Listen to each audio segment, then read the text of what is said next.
Alright, so just finished this console. Basically out with the old, in with the new. I don't know how I got an odd number of cup holders, but I got one cut out for right here, so I'm gonna have to order some more. But a lot of first times on this. First time doing a two-piece console, which is here and here. And this is the main reason I wanted a console, so I can put me a little line driver in there. That's all the way back.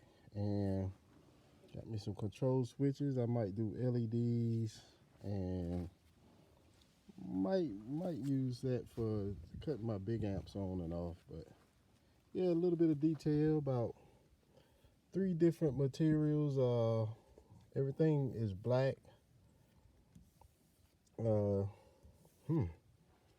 Little bit of detail, nothing too crazy, you know. But it came out pretty good. Wasn't the original design I came up with, but I think it's gonna work. It looks phenomenal. Looks a little too classy to be going in a Ford Focus, but I'll deal with it. Cause this right here is the most hated console ever. As you can see, I chopped it up. I was gonna use it, but I changed my mind. So this is what I came up with for Black Mamba. So stay tuned. Hscustomaudio Designs over and out. Peace.